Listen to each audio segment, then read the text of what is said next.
السلام عليكم ورحمة الله تعالى وبركاته. نتمنى يا رب تكونوا بخير وبصحة جيدة. اليوم حابة نحضر مع بعض السهل وأجمل وأنجح وصفة تاع بقلاوة بالقطايف تقدري تديريها البنات. هاد الوصفة بنينة سهلة وتوجد بالخف يعني كي تحبي هكا تديها يعني كديها لكاش واحد ولا غير تحمر الوجه وتجي يعني تجي عالية وشابة ومحمرة الله الله ومعسلة حتى لداخل. واش تزيدي اكتر من هادي ما كانش. هاد الوصفة البنات جربوها للعيد ان شاء الله. بنينة خفيفة مشربة كما قلت لكم. بدون إطالة تابعوا مع الوصفة وطريقة التحضير.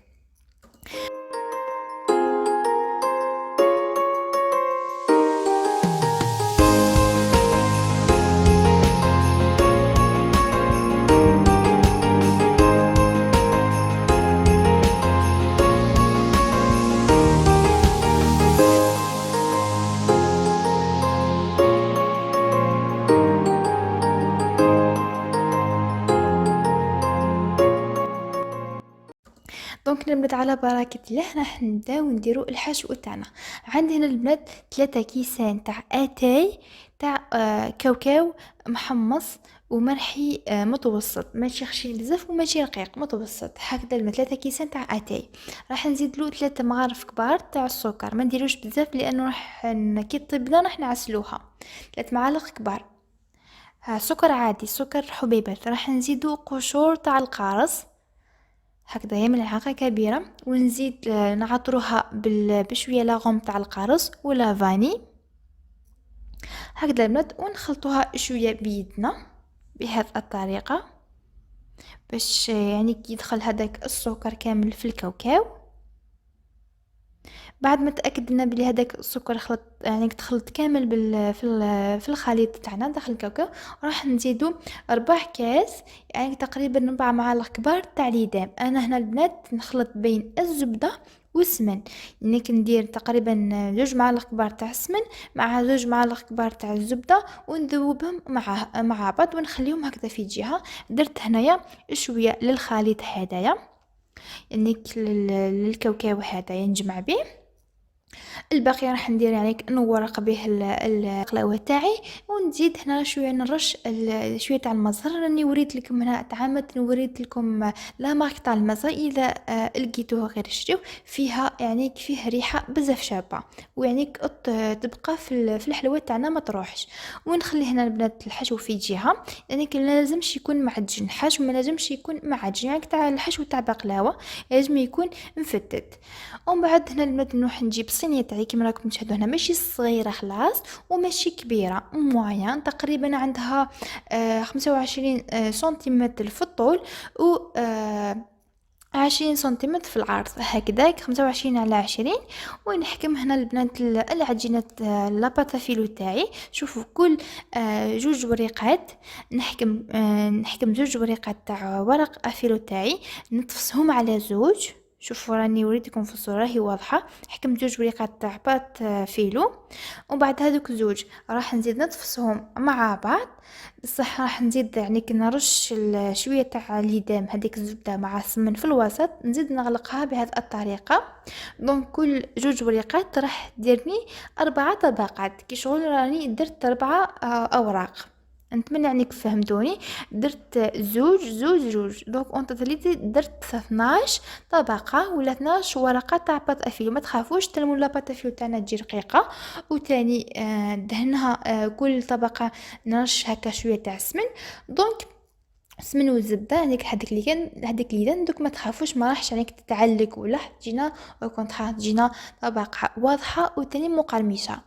ونزيد هذاك الحشو نحاول هكذا نفتو كامل باش تجينا في مستوى واحد بهذه الطريقه. نخليها في جهه نروح نحضر القطايف تاعي. دوك انا نبت عندي تقريبا 300 غرام قطايف حسب الصينيه تاعكم. ديروا كميه تاع القطايف هكذايا ونروحوا نفتهم جيدا هكذا بالاصابع. ونروح نرش السمن والزبده يعني كليدام تاعنا. دونك هنا من الكميه تاع السمن والزبده تقريبا هكذا 4 معالق ليدام يكون ذايب. المهم كيفاش راني نوري لكم هنا في الصورة. المهم كامل هذيك الحبيبات تاع القطيف تاعنا لازم يمسهم اسمن. باكو البنات لكن نتوشيهم هكذا نلقاهم فيهم اسمن باش يبقى لنا مدة طويلة مقرمشين. ومن بعد كي نخلطهم مليح مليح باليدام هذاك نروح نرش كيف كيف المزهر بهذا الشكل. لازم نبلوهم هكذايا مليح مليح بالمزهر، ما لازمش انك يوليو عجينه بصح، لازم انك ديروا كميه لاباس بها تاع مزهر هكذايا بهذه الطريقه.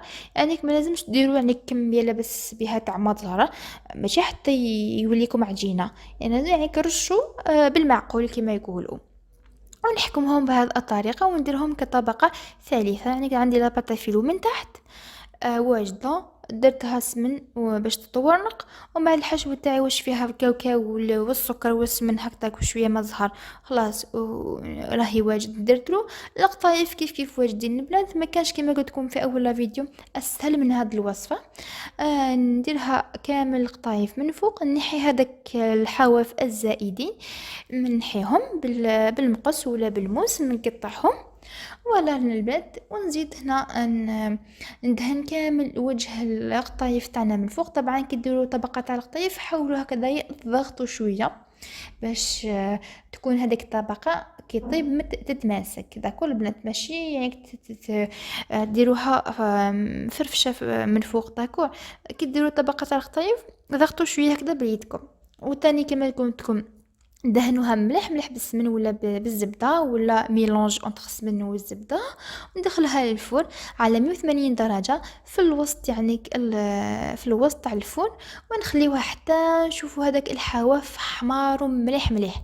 داكو لازم يحمروا جيدا كما راكم تشاهدونها في الصوره باش يعني نتاكدوا بلي راهي طايبه من تحت. لازم الحواف يديو تحميره يعني قاويه بيان دوغي. ان نطفيها من تحت نشعلها من فوق. بعد ما طابت لي احكم طلبت غير نخرجها من فوق ديريكتومون نروح نعسلها جيدا يعني وهي سخونه.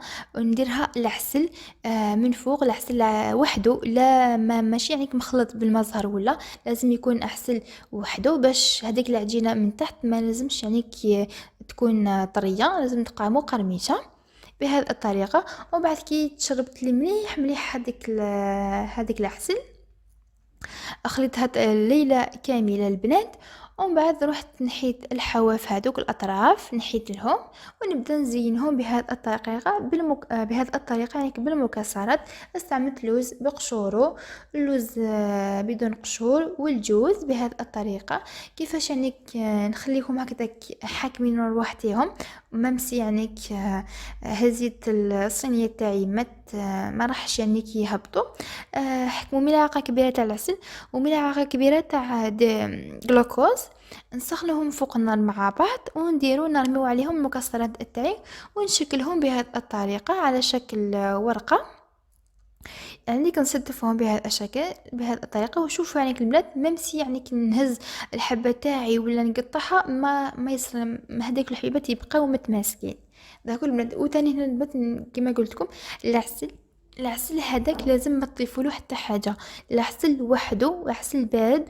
والبقلاوه تاعنا بالقطايف تكون سخونه غير خرجتوها من الفرن عسلوها. لانه اذا درنا المزهر ولا الماء العسل تاعنا يعني ولا رقيق راح يهبط لنا حتى لتحت مليح مليح، وتاني راح يبقى لتحت. دونك لاباطا فيلو تاعنا ما توليش مقرمشه، راح تولي طريه معجنه.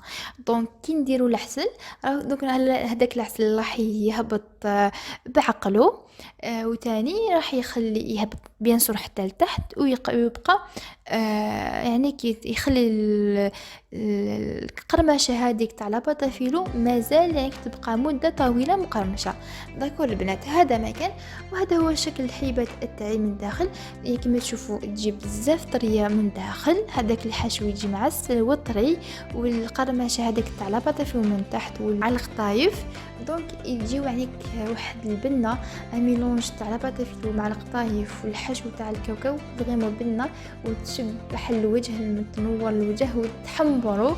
اذا هكا رديتيه هديه ولا الكاش واحد هكا راح فريمون تعجبهم.